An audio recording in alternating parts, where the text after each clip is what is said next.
Assalamualaikum warahmatullahi wabarakatuh. Waalaikumsalam warahmatullahi wabarakatuh. Bismillahirrahmanirrahim. Alhamdulillahi rabbil alamin. Wassalatu wassalamu ala ashrafil anbiya'i wal mursalin. Sayyidina wa maulana Muhammadin wa ala alihi wa ashabihil mujahidin at-tahirin. Amma ba'du, subhanaka la ilma lana illa ma 'allamtana innaka antal alimul hakim. La hawla wa la quwwata illa billahil aliyyil azim. Saudara-saudara kaum muslimin, terutama adik-adik para remaja dan pemuda yang saya cintai. Apabila seseorang akan membangun rumah, tentu saja dia akan mengadakan beberapa pilihan. Sejak dari memilih lokasi di mana rumah itu akan didirikan, sampai kepada menentukan bahan-bahan kualitas yang akan dipakainya, sampai kemudian kepada wujud dan bentuk rumah yang akan ditinggalinya. Demikianlah bahwa untuk membangun sebuah rumah yang hanya untuk menaungi kehidupan di dunia ini, kita mengadakan berbagai macam pilihan.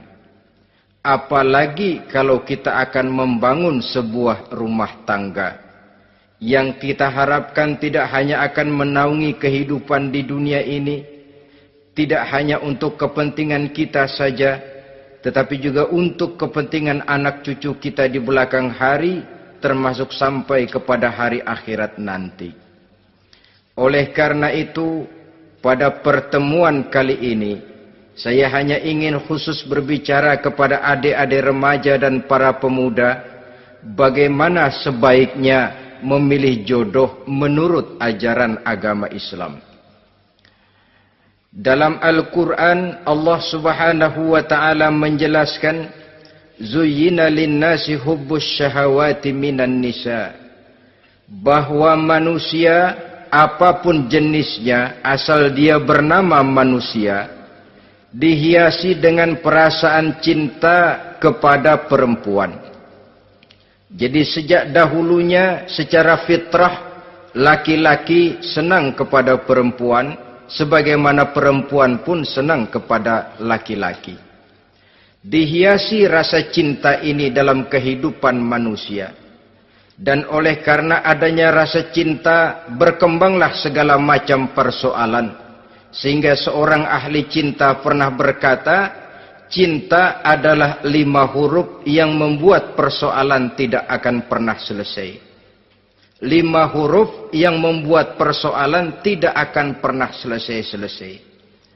Tetapi dalam kehidupan sehari-hari sering kita saksikan bahwa cinta ini bisa mendorong, memberikan motivasi yang baik, dan cinta ini pun bisa juga memberikan dorongan yang tidak baik.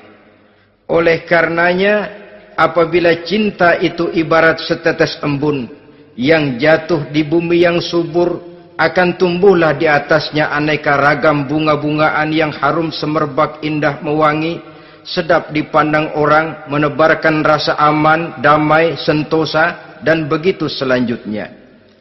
Tapi jika cinta itu jatuh di hati yang gersang dan tandus, tidak ada yang akan dapat tumbuh di sana selain sirih memanjat batu, kuning daunnya, lemah gagangnya.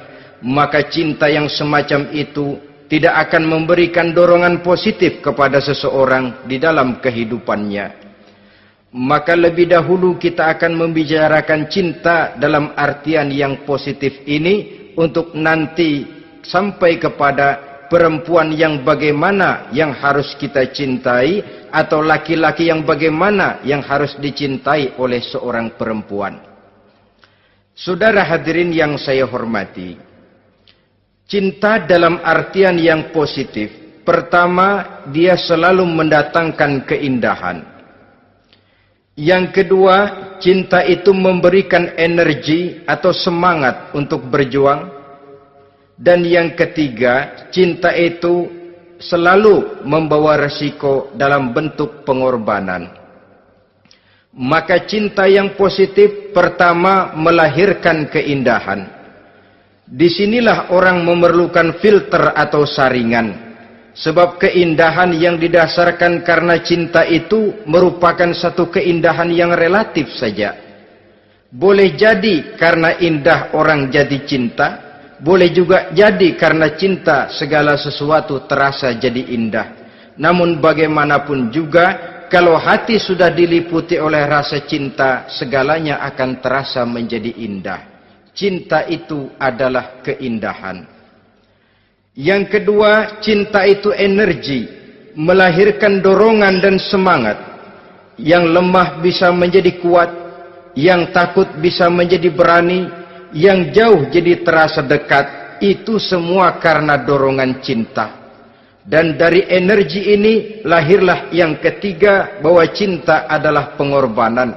Sehingga orang berkata, berani bercinta artinya harus berani berkorban. Takut berkorban, jangan bercinta.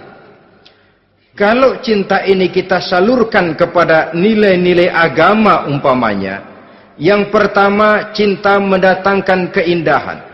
Kita cinta kepada agama, maka apapun yang diperintahkan oleh agama akan terasa menjadi indah. Solat akan terasa menjadi indah. Puasa terasa menjadi indah. Zakat terasa menjadi indah. Jihad pun akan terasa menjadi indah. Persis kalau kita cinta kepada seorang gadis. Jika kita cinta kepada seorang gadis, apanya saja akan kelihatan menjadi indah. Jalannya terasa indah, lenggang-lenggoknya terasa indah, suaranya merdu padahal cemprengnya bukan main. Seluruhnya akan mendatangkan keindahan karena dasarnya sudah cinta. Cinta membawa kepada keindahan.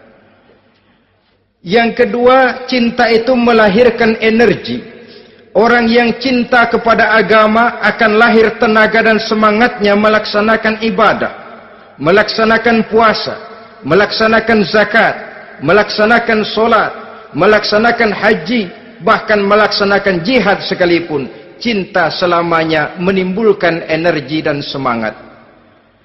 Sama saja dengan kita apabila jatuh cinta kepada seorang gadis, walaupun rumahnya jauh, katanya, gunung pun akan kudaki, lautan pun kuseberangi. Untuk apa itu? Untuk menemui apa yang kita cintai. Cinta selamanya melahirkan energi. Capek tidak terasa, lelah tidak terasa, semuanya tertutup oleh keindahan yang bernama cinta. Lalu yang ketiga, cinta membawa pengorbanan. Apabila kita cinta kepada agama, maka pengorbanan terhadap apapun yang diminta oleh agama, baik itu pengorbanan waktu, tenaga, pikiran, harta, bahkan pengorbanan nyawa sekalipun, kita tidak akan berat melaksanakannya karena cinta kita kepada agama yang kita anut ini. Demikian juga cinta kita kepada seorang perempuan akan membuat kita rela berkorban. Apapun yang dia minta, jangankan kita tidak mampu, jangankan kita mampu, kita tidak mampu sekalipun, kita masih berusaha untuk mampu guna memenuhi tuntutan si buah hati belahan jantung. Kadang-kadang malam minggu si doi ngajak nonton. Umpamanya, duit tidak ada, gajian belum, kerja enggak. Timbullah inisiatif. Entah sepatu kita jual ke tukang loa, entah celana mampir dulu ke tempat lain. Yang penting kita berkorban untuk memenuhi permintaan si buah hati belahan jantung. Ketika itu pengorbanan sudah tidak kita rasakan lagi. Bahkan pengorbanan yang paling pedih sekalipun, dalam gurau, dalam bercanda misalnya, dicubit kita oleh kekasih kita, pedih bukan main, terkelupas kulit, mengalir darah, bukan nangis, nyengir. malah kadang-kadang minta tambah dicubit lagi. Itulah romantikanya cinta, sanggup membuat orang berkorban, melahirkan energi dan semangat, menambah keindahan dalam kehidupan, sepanjang dia dalam artian yang positif. Kalau demikian masalahnya, di dunia yang penuh dengan perbenturan nilai sekarang ini, orang sering salah jalan bagaimana memilih jodoh untuk membangun rumah tangga yang bahagia. Jangan lupa bahwa membangun rumah tangga ini bukan hanya untuk 1-2 bulan, bukan hanya untuk 1-2 tahun, bahkan bukan cuma untuk kehidupan dunia, lebih daripada itu pun untuk menunjang kebahagiaan di akhirat. Oleh karenanya, memilih jodoh bukan satu hal yang mudah, bukan satu hal yang bisa dilaksanakan sambil lalu, tetapi memerlukan penelitian, memerlukan pengamatan yang mendalam. Apa petunjuk agama tentang itu? Dengan kata lain, bagaimana seharusnya seseorang memilih jodoh dalam kehidupannya? Ini tentu saja sumbangan moral buat adik-adik remaja dan para pemuda yang lagi kebingungan memilih jodoh, atau barangkali buat bapak-bapak yang kepengen nambah lagi.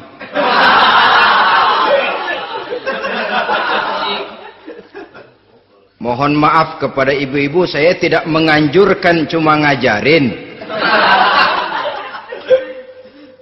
Yang pertama, menurut Nabi, nikahilah perempuan itu karena rupanya, karena hartanya, karena keturunannya, dan karena agamanya. Ada 4 motif utama di sini. Pertama, memilih jodoh, lihatlah rupanya. Lagian siapa yang kepengen dapat jodoh rupanya nggak karu-karuan? Cari rupa yang cantik, indah, dan menawan.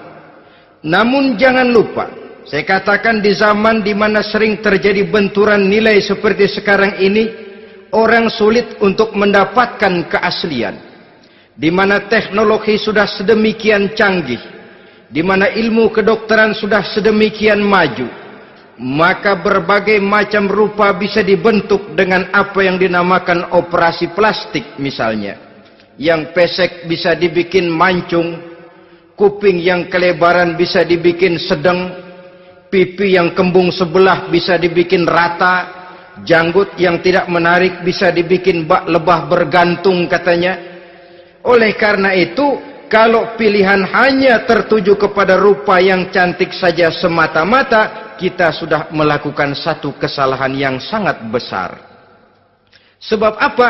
Diperingatkan oleh Nabi melalui hadis Ibnu Majah, Bazar dan Baihaqi dari Ibnu Umar. Janganlah kamu kawini seorang perempuan karena kecantikannya, sebab kecantikan boleh jadi akan mencelakakan.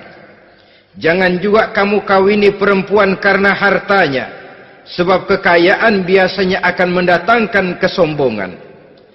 Tetapi kawinilah karena agama dan akhlaknya, karena itulah yang akan membawa kepada kebahagiaan. Saudara-saudara kaum muslimin, terutama adik-adik remaja dan para pemuda, dikala usia puber, apalagi mata baru terbuka, awal balik namanya, remaja sering kehilangan filter. Pokoknya asal ngelihat rupa yang sudah lemot, denok, geboy, pikiran pun hanyut, malam terkenang, siang terbayang, tidur tak nyenyak, makan tak enak katanya, selalu terbayang wajah si doi. Dikala itu orang kehilangan pertimbangan bahwa rupa yang cantik kadang-kadang sering menipu. Diriwayatkan oleh Imam Ibnu Abbas, satu hari ketika sedang kumpul dengan para sahabat, lewatlah orang dengan potongan potongan orang kaya. Kelihatan kan, orang kaya sama orang miskin jalannya aja lain kan? Jalannya saja, jangan gaya hidupnya, jalannya saja lain. Liwat dia. Rasul bertanya kepada seorang sahabat, menurut pendapatmu bagaimana orang yang lewat itu? Kata sahabat, oh, yang lewat ini ya Rasul, kalau dia meminang perempuan pasti diterima. Kalau dia menolong orang pasti berhasil. Kalau dia ngomong pasti didengerin. Kenapa? Orang kaya. Orang kaya ya Rasul. Kalau dia minang, perempuan mana yang kagak bisa menerima kalau dipinang oleh orang kaya? Biar mukanya udah belipet kayak dompet tanggung bulan. Kalau memang duitnya banyak, nggak kelihatan tuh muka yang belipet. Yang kelihatan duit. Kalau dia nolong orang, pasti berhasil apa yang dia tolong itu. Kalau dia ngomong, pasti didengerin orang. Walaupun omongannya biasa-biasa saja. Kenapa? Orang lihat penampilannya. Sudah, ketika orang itu lewat, beberapa lama kemudian lewat lagi seseorang yang kelihatannya miskin. Rasul tanya lagi, kalau orang ini, bagaimana pendapat kamu? Wah, potongan begini sih Rasul. Kalau dia minang, orang tolak. Siapa yang mau kawin sama kere begini? Kalau dia nolong orang, pasti nggak berhasil. Kalau dia ngomong, kagak bakalan ada yang mau dengerin. Siapa yang mau dengerin orang susah ngomong? Setelah orang itu lewat, apa kata Rasul?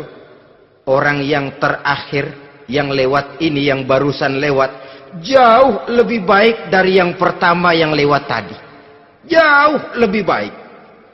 Maksud dari ucapan ini, Rasul sebenarnya mendidik para sahabat jangan tertipu oleh penampilan.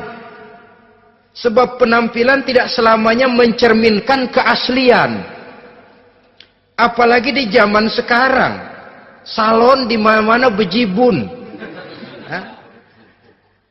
Alis mata bisa dibikin, pipi bisa dicat. Yang pinggir kuning, yang tengah merah, di sebelah merah ada yang kehitam-hitaman, persis orang kepentok tiang listrik.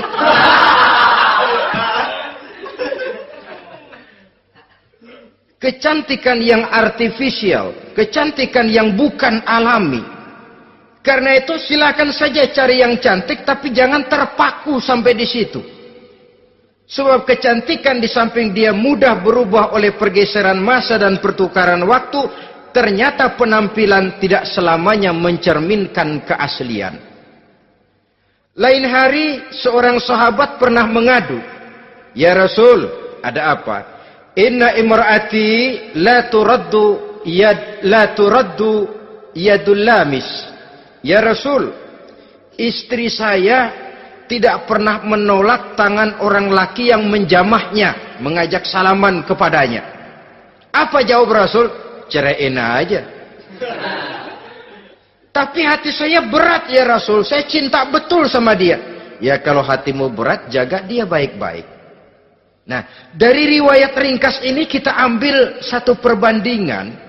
Memang punya istri berwajah cantik itu kadang-kadang si malakama kalau imannya tidak kuat. Si malakama. Kita diemin aja, binal, makan hati, nggak aman, nggak tentram. Jangan-jangan saya berangkat ke kantor, dia ngompreng. Buah si malakama, seperti orang tadi, ya Rasul. Istri saya kelihatannya sebenarnya tidak negatif maksudnya ini, cuma bersalaman, tapi terlalu ngobrol. La turaddu yadul lamis, tidak pernah menolak orang yang ngajak salaman. Ya sekedar salaman. Tapi kan awalnya dari salaman. Kalau sudah salaman kan strum bisa ngederdet dari tangan situ. Kata Rasul sederhana saja. Ya kalau memang begitu ceraiin. Saya nggak kuat Rasul. Saya cinta betul sama dia. Kalau kau tak kuat berpisah dengan dia, jagalah dia baik-baik. Ajar, didik, tanamkan rasa keagamaan di dalam hatinya. Saudara-saudara kaum muslimin, jadi rupa yang cantik tanpa didasari oleh nilai-nilai agama akan membuat seorang suami di rumah tangganya seperti si malakama.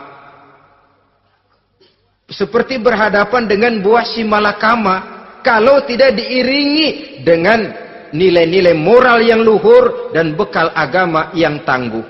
akan pergi jauh dari rumah rasanya tidak aman, sedangkan di rumah saja siapa yang akan mencari nafkah, dan begitu selanjutnya. Orang tadi jelas berhadapan dengan buah si malakama, didiamkan, makan hati. Sebab maaf, kalau seorang suami sudah tidak punya rasa cemburu terhadap istrinya, itu kan yang disebut dayus. Dan dayus itu jangankan masuk surga, bau surga saja dia tidak dapat. Tapi cemburu dalam artian bukan cemburu buta, cemburu dalam artian yang wajar. Dia cemburu, akan dikerasi takut kalau istrinya minta cerai, sedangkan dia cintanya sudah kadung medok bener. Si malakama jadinya. Nah, ini juga satu riwayat yang memberikan gambaran kepada kita. Pilihan, silakan cari rupa yang cantik saja. Cari yang cantik. Tapi kalau itu dijadikan motif utama tanpa dasar-dasar agama, saya khawatir nanti rumah tangga kita akan berhadapan dengan buah si malakama. Jadi adik-adik remaja, usaha, ikhtiar, cari yang cantik, yang kira-kira nggak membosenin, supaya kita betah tinggal di rumah, supaya kita merasa ada tempat berbagi rasa, ada tempat kita bernaung. Sebab kalau nyari bini sebini-bininya mah, ya jodoh di tangan Tuhan, kagak usah nyari juga ntar datang diri, umpamanya. Iya, kalau yang datang peot. Orang harus berusaha, walaupun pada akhirnya jodoh toh memang ditentukan Allah. Kan 3 hal yang kita tidak bisa menentukan itu katanya. Maut, rezeki, jodoh. Itu yang masuk mysterious problem. Problem yang misterius. Maut, misterius. Kapan kita mati, kita sendiri tidak tahu. Tahun depan, 50 tahun lagi, 100 tahun lagi, tidak pernah seorang pun diberitahu. Tapi yang pasti dia bakal datang. Kapan dan di mananya, kita tidak tahu. Bisa di rumah, bisa di masjid, ya alhamdulillah. Bisa di majelis taklim, syukur. Bisa di medan perang membela agama, bagus. Pasti dia akan datang. Maut, mysterious problem. Sesuatu yang kita tidak tahu kapan datangnya. Rezeki, gitu juga. Sehingga orang sering bilang, rezeki katanya kayak bayangan. Kita uber-uber, dia lari. Kita diam, dia mah diam. Setengah mati kita uber-uber. Emang ukuran segitu? Segitu aja. Begitu kita nggak ngapa-ngapain, datang yang bawain rezeki. Namanya rezeki itu mysterious problem. Kadang-kadang ngobek, sungsang, sumbul, udah segala tanah orang kita ukur-ukurin. Udah segala ngomong sudah nggak ada yang loh, tuh sudah buta. Tapi memang bayangan, kalau belum rezeki ya belum. Kadang-kadang nyari kode sampai tidur di kuburan. Belepotan tanah kuburan loh. Yang aneh lagi kadang-kadang orang gila ditanyain.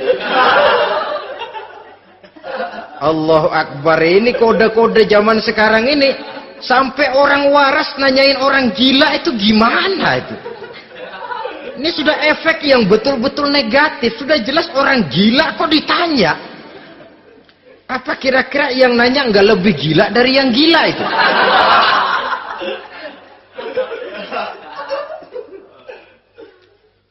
Saudara-saudara kaum muslimin, terutama adik-adik remaja dan para pemuda, jadi silakan saja cari rupa yang cantik, karena dia akan jadi tautan hati, buah hati belahan jantung, tempat kita berbagi rasa, tempat kita pulang dan tinggal di rumah tangga kita.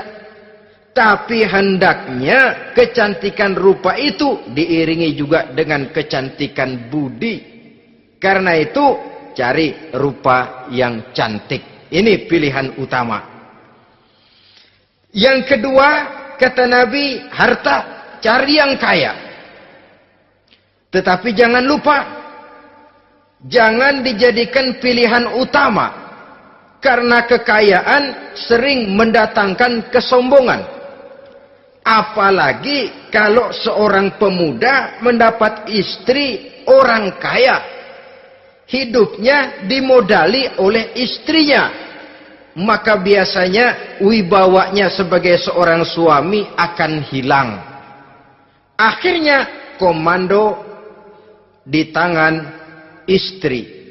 Dikala itulah suami tidak lebih daripada prajurit yang taat kepada komando istrinya. Padahal menurut konsep Quran, ar-rijalu qawwamuna 'alan nisa, laki-laki diciptakan sebagai pembimbing bagi perempuan. Kalau nanti suatu saat terjadi benturan, sedangkan modal diberikan oleh istri, terjadilah pengungkitan. Kata istrinya apa? Lu jangan bertingkah, lu kan kawin sama gue modal lu kolor doang.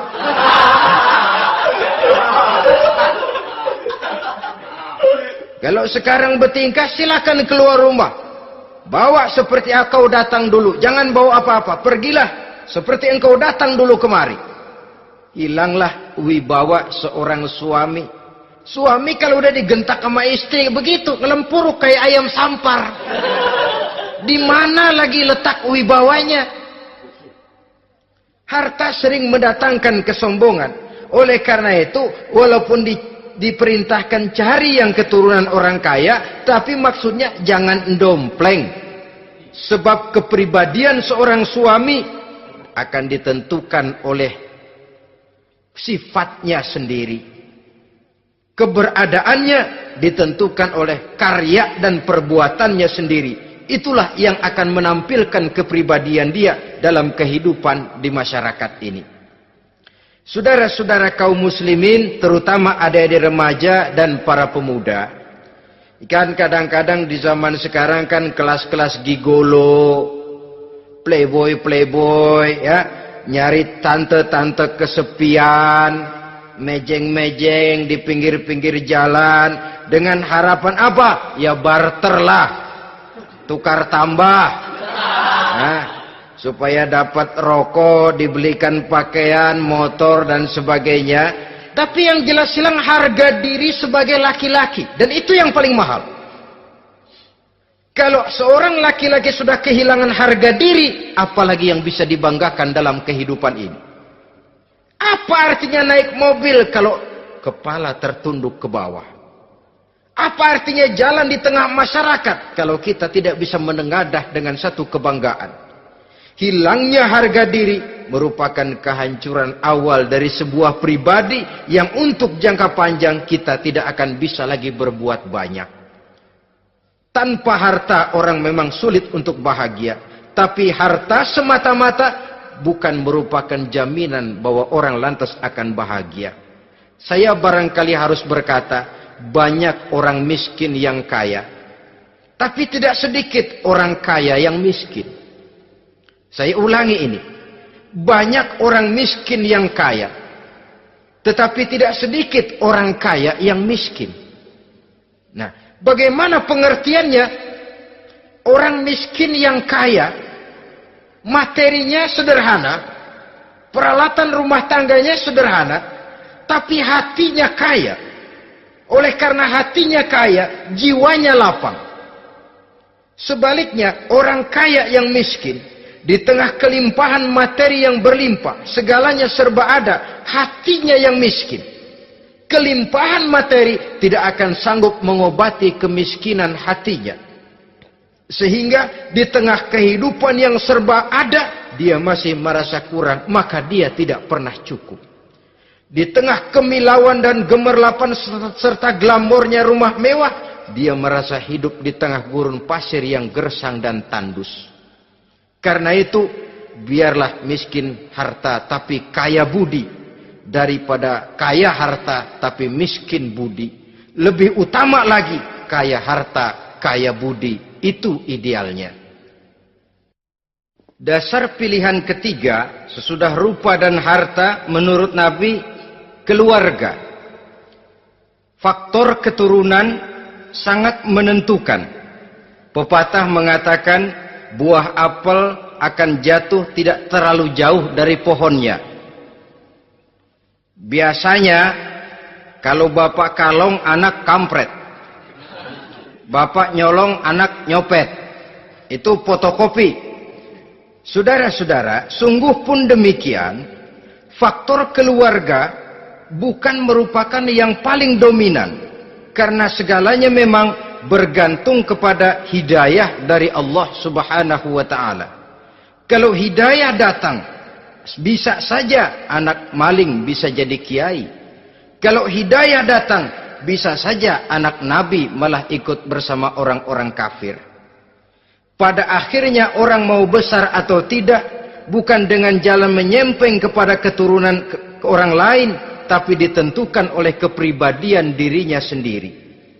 Tidak bisa kita menjadi besar dengan menyebut kebesaran orang lain. Itu sebabnya dicontohkan oleh Imam Ali pada saat beliau berkata, "Laisal fata may yaqulu kana abi, walakinnal fata may yaquluha anadha." Anak muda yang gentleman adalah anak muda yang berani berkata, "Inilah saya." Bukan anak muda yang membanggakan leluhurnya. Ini kan zaman sekarang ini lagi ngetop-ngetopnya lagu-lagu cengeng katanya dah. Sebenarnya menurut saya bukan cuma lagu cengeng yang jadi masalah. Lagu cengeng cuma satu efek dari sikap yang lebih utama dari itu, yaitu mental cengeng. Kalau mental sudah cengeng, apapun yang kita lakukan akan jadi cengeng. Tidak cuma lagu, kebudayaan yang lahir akan kebudayaan cengeng. Jadi pengusaha cengeng. Jadi pejabat cengeng. Jadi kiai cengeng. Kenapa? Mental cengeng. Di antara mental cengeng itu apa? Mengandalkan fasilitas atasan.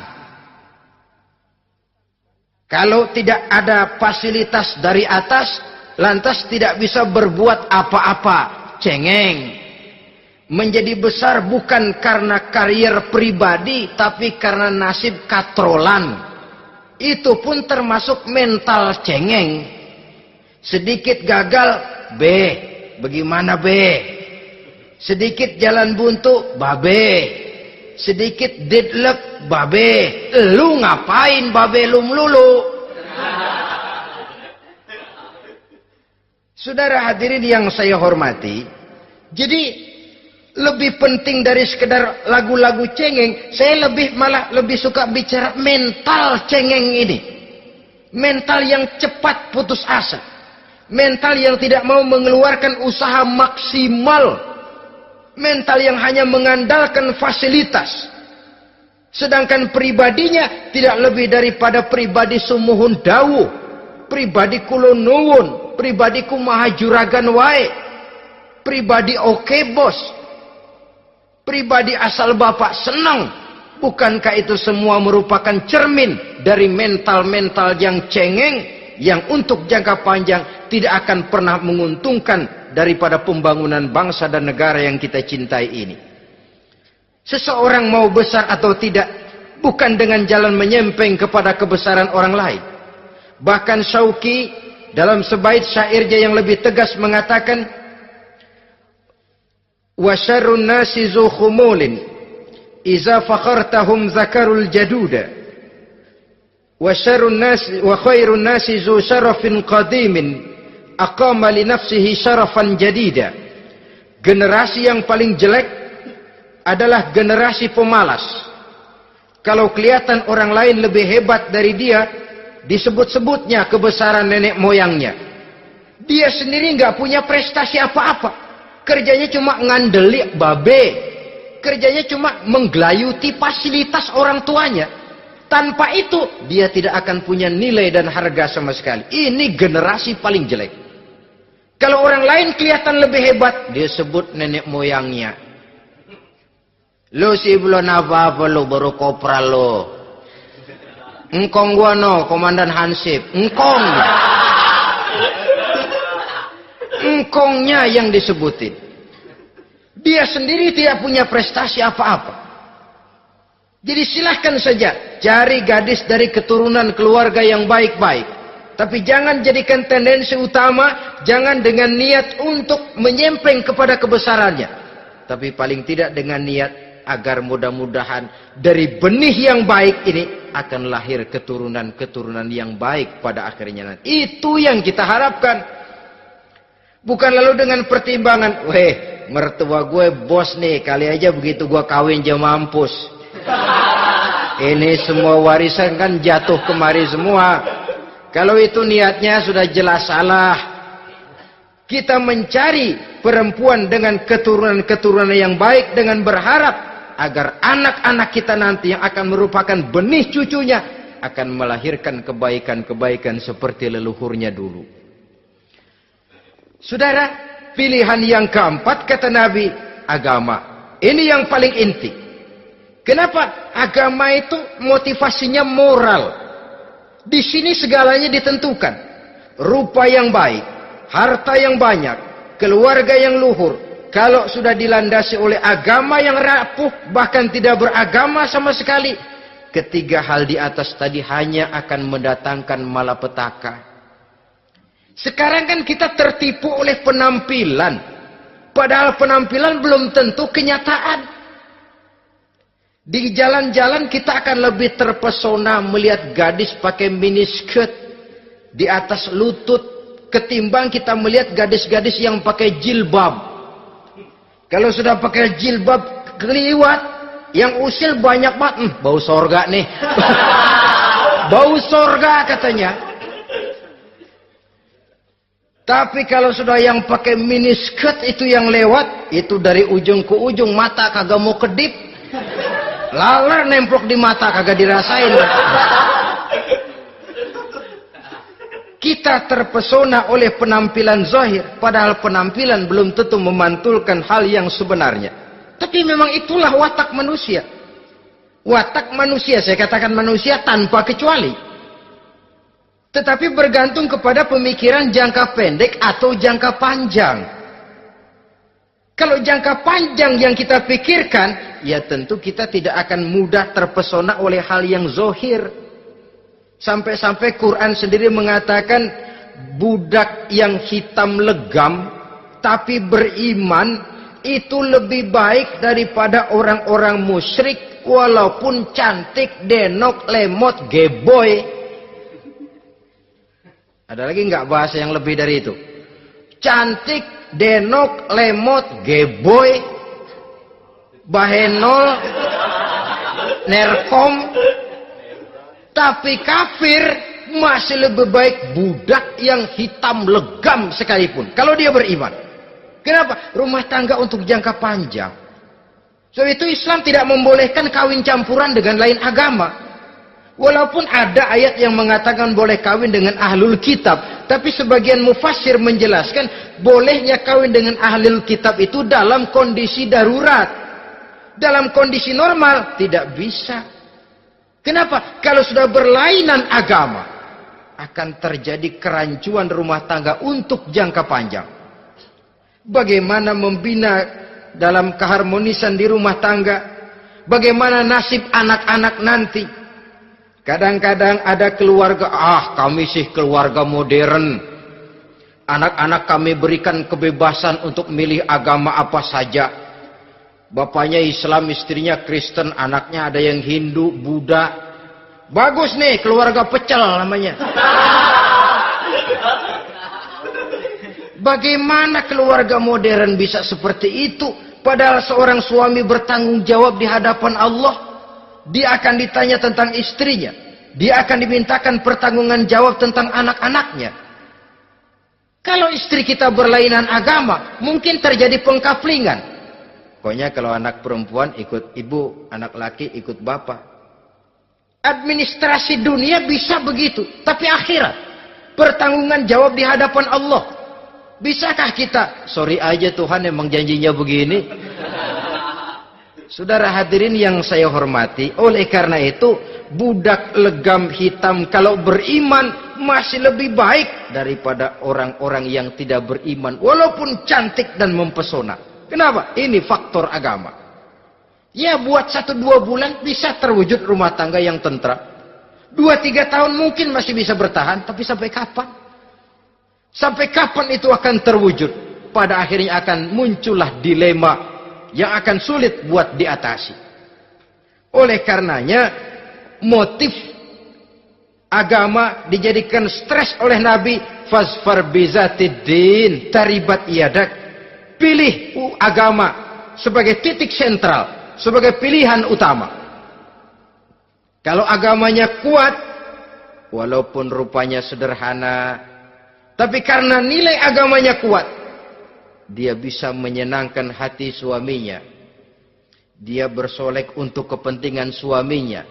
Dia taat kepada suaminya. Harta, dia anak orang kaya untuk membantu perjuangan suaminya.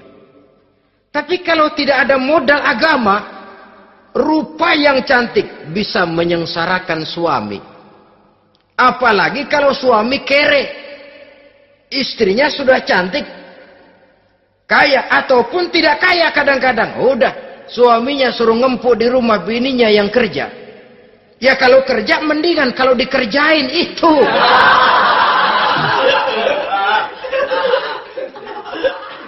Itu yang repot. Saudara hadirin yang saya hormati, dan ini bukan 1-2 kasus. Alangkah malangnya kalau sudah terkena hal seperti itu. Akhirnya seperti pengaduan sahabat kepada Rasul tadi. Mau diceraiin, cinta saya udah medok benar Rasul. Enggak diceraiin, hati saya ngebet, pegel. Si malakama akhirnya. Jadi oleh karenanya agama. Kalau dia cantik, walaupun miskin, agamanya kuat, dia bisa memelihara kehormatan diri. Dia kaya, agamanya kuat, hartanya disalurkan di jalan Allah. Karena itu, agama jadikan pilihan utama. Dan ukuran agama itu bukan cuma jilbab loh. Ya kadang-kadang ada juga yang jilbabnya nggak pernah lepas, tapi kadang-kadang akhlaknya lebih binal dari yang kribo. Ada, cuma sekedar kamuflase saja, itu pun penampilan. Sekedar penampilan saja. Cuma dari segi aurat ya memang lebih baik dan lebih utama. Dan saya kira lebih mengundang penasaran toh.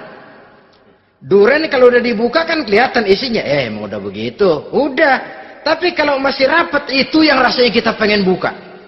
Timbul tantangan. Gue pengen tahu isinya. Rasanya juga begitu. Sama saja dengan baju.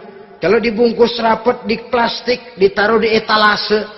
Adanya di toko mau serba ada. Tahu kita barang mahal nih.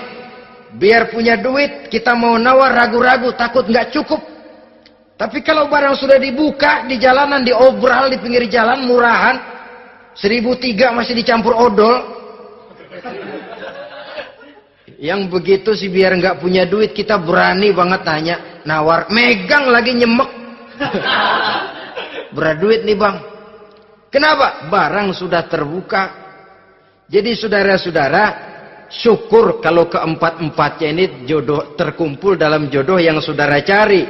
Sudah rupanya cantik, kaya, keturunan orang baik-baik, agamanya kuat. Nah, surga dunia tuh. Yang begitu cari. Kalau ada yang begitu, saya juga mau nambahin satu lagi.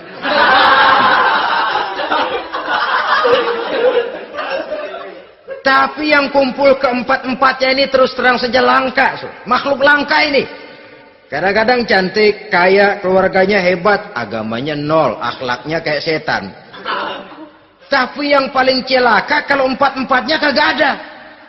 Rupanya jelek, melarat, bapaknya biang maling, kagak beragama lagi. Apanya yang mau dipilih? Mampus saja mendingan. Sudah nggak ada pilihan sama sekali tuh. Sudah nggak ada pilihan sama sekali. Saudara hadirin yang saya hormati, terutama adik-adik remaja. Nah, lalu apa motivasi agama dalam pembinaan ini apa? Agama ini kan memberikan contoh bahwa perempuan yang baik itu, yang kita ingin jadikan dia sebagai ideal dalam pencarian jodoh, tandanya 3. Iza ra'aitaha sarratka, kata Nabi. Kalau dipandang, dia bisa menggembirakan kamu. Kan ini yang penting buat seorang suami. Kalau saudara nanti jadi suami, punya istri yang jadi partner setia mendampingi suaminya. Kalau dilihat nggak bosenin, Kenapa? Dia berdandan untuk nyenangin hati suaminya. Enggak bosenin. Kan kadang-kadang ada bini kalau kita pulang demok aja fotonya.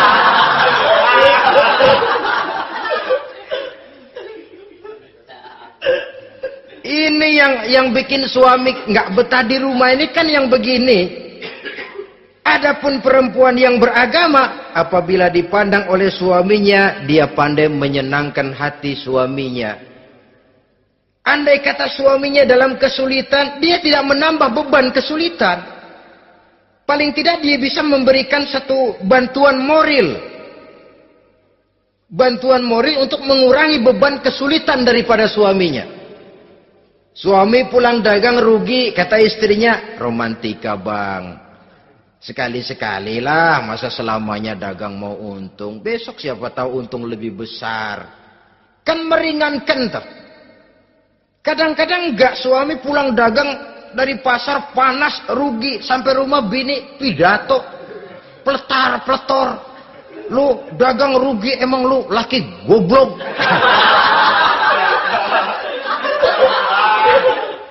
Sudahlah di pasar rugi, di rumah digoblok-goblokin. Ini nanti kena penyakit broken home yang begini ini. Padahal kesuksesan di kantor, kesuksesan di pasar, kesuksesan di medan tugas selalu dimulai dari kesuksesan dan ketenangan dari rumah tangga.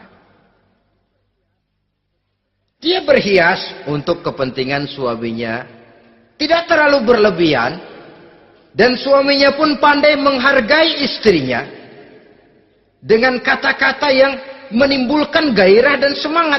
Oleh istrinya bersorak, kamu makin cantik saja.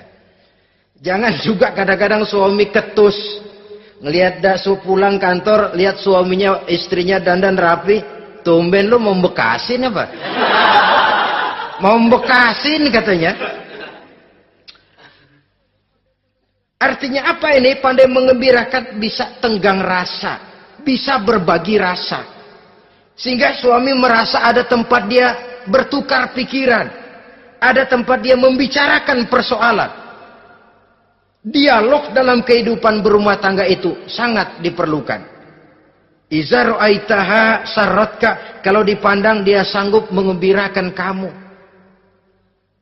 Dikasih uang 500 senyum, 5.000 pun ketawa. Menggembirakan. Dia bisa taruh kata hatinya kesel, tapi mulutnya senyum. Nah ini yang sulit ini. Senyum tapi kesel, kesel tapi senyum. Kadang-kadang istri itu kan kalau sudah kesel, suami pulang nggak bisa dia menyembunyikan kekesalannya.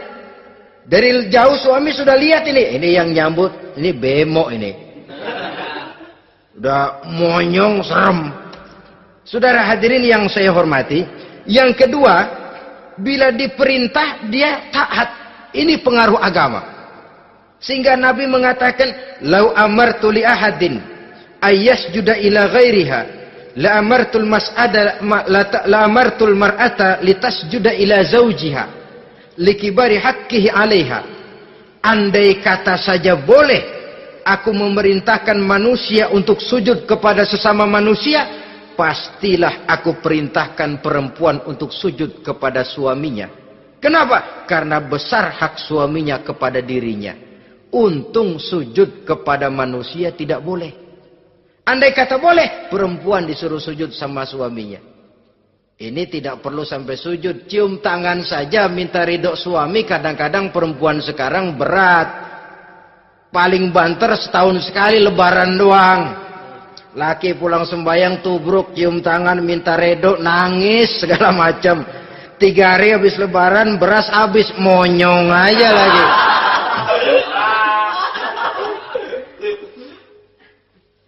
Saudara hadirin yang saya hormati, yang ketiga, akibat pengaruh agama, dia sanggup memelihara kehormatan diri dan sanggup menjaga harta suaminya. Memelihara kehormatan diri baik pada saat suaminya di rumah atau pada saat suaminya tidak ada di rumah. Satu riwayat, seorang sahabat akan pergi perang jihad di fi sabilillah. Ketika mau berangkat dia bilang kepada istrinya, saya mau berangkat perang. Kalau saya belum pulang kamu jangan keluar rumah. Baik bang. Pergi istrinya, pergi suaminya jihad. 1 minggu, 2 minggu berlalu, belum juga pulang. Satu hari datang utusan dari rumah orang tua si istri ini. Assalamualaikum bu. Waalaikumsalam. Ada apa? Ada berita kurang enak bu. Orang tua ibu sakit parah. Mohon tolong ditengokin. Apa kata si istri? Maaf saja, suami saya belum pulang dari medan perang. Saya belum dapat izin keluar rumah kalau dia belum pulang. Tolong sampaikan maaf saya kepada orang tuanya. Pulanglah utusan tadi. Besok balik lagi. Bu, ada apa? Udah Senin Kemis. Napasnya sudah sampai tenggorokan. Tolong tengokin buat terakhir kalinya bu. Suami saya belum pulang. Dia pesan kalau dia belum pulang saya jangan keluar rumah. Saya nggak bisa tengokin orang tua saya. Salam maaf saja. Pulang utusan itu. Besok balik lagi. Bagaimana? Sudah meninggal bu. Mau dikubur. Tengokinlah buat terakhir kalinya. Suami saya belum pulang. Saya belum berani keluar rumah kalau suami saya belum pulang. Itu janji saya sama suami saya. Pulanglah utusan ini ngadu kepada Rasulullah sallallahu alaihi wasallam. Ya Rasul, ini perempuan kelewatan benar. Dari orang tuanya sakit sampai sekarat, sampai mati, sampai dikuburin dia nggak nengokin. Memangnya kenapa? Suaminya katanya pergi jihad dan suaminya tidak mengizinkan dia keluar rumah kalau si suami belum pulang. Apa jawab Rasul? Marahkah beliau? Tidak, beliau senyum. Apa katanya? Dosa orang tua yang meninggal ini telah diampuni oleh Allah karena dia punya anak perempuan yang begitu taat kepada suaminya. Allahu Akbar. Dosa orang tua yang sudah meninggal itu diampuni oleh Allah karena dia punya anak perempuan yang begitu taat kepada suaminya. Ketaatannya kepada suaminya menyebabkan dosa orang tuanya diampuni oleh Allah Subhanahu wa taala. Suami pergi jihad, orang tua sakit keras, tidak berani dia keluar rumah. Itu tandanya bisa menjaga kehormatan diri. Kalaupun satu saat suaminya manggil, bu, tolong ambilin uang di dompet. Dompetnya dibawa, bang, ambil saja sendirilah, nanti salah ambil lagi saya. Kadang-kadang enggak, suaminya pergi mandi, dompet berantakan. Saudara hadirin yang saya hormati, ini motivasi agama. Jadi kecantikan zahir yang diimbangi dengan kecantikan batin oleh karena pengaruh agama tadi. Kalau sudah kemari, orang tidak perlu mikir-mikir operasi plastik, bikin yang pesek jadi mancung supaya orang tertarik. Bikin belakang yang kurus jadi menarik. Tidak. Orang tidak perlu lagi pakai susuk-susukan. Dipasang di bibir supaya kalau senyum orang gempor. Supaya kalau ngomong orang percaya. Dipakai di kuping supaya macam-macam. Tidak perlu lagi. Pakai jompa-jampe, pelet-peletan. Supaya kalau diludahin orang ngikut. Nggak perlu lagi. Kenapa? Cinta itu nature. Sesuatu yang alamiah, yang tidak bisa dipaksakan. Dia kudrati, karunia dari Allah. Tidak bisa cinta dipaksakan. Kalaupun bisa, dengan ilmu pelet, oh saudara bisa membuat orang jatuh cinta. Ya 2-3 hari, 4-50 hari. Kesananya, apa yang akan terjadi? Kelanggengan tidak akan pernah terwujudkan. Kenapa? Keterpaksaan yang akan timbul. Dalam kondisi semacam itu, rumah tangga tidak akan mengalami ketenangan dan ketentraman. Jadi biarkan cinta berjalan secara alamiah, karena dia memang alamiah. Saudara-saudara, nah sekarang kalau sudah ketemu nih, yang 4 tadi, rupa cantik, keturunan boleh, kaya lumayan, agama kuat. Apa yang harus kita cari? Apa yang harus kita lakukan? Apa pakai pepatah anak sekarang? Aku lihat, aku pikat, aku dapat, aku sikat, aku minggat. Bangsat.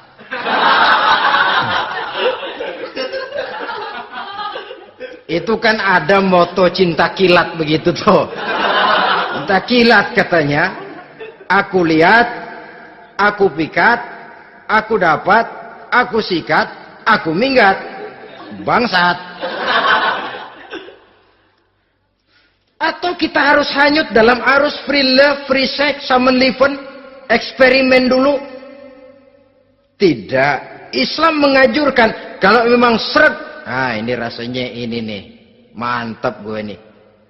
Apa yang diajarkan oleh Islam selanjutnya? Meminang, saudara-saudara. Meminang adalah langkah awal untuk mengikat tali pernikahan. Diizinkan meminang, dan di dalam meminang pun diizinkan untuk melihat.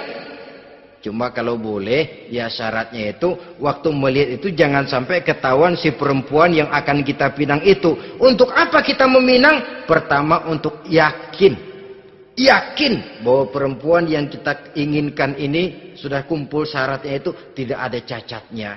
Yang kedua, untuk memperkuat tekad hidup berumah tangga, diperlukan meminang. Adapun adat itu berbeda. Tapi bahwa konsep meminang itu dalam Islam ada, itu jelas. Ya kalau mesti bawa pisang raja, pakai roti buaya, pakai martabak segede ban mobil truk segala macam, itu adat saja, ya. Tapi yang real meminang itu ada dalam Islam. Nah, bagaimana adab meminang?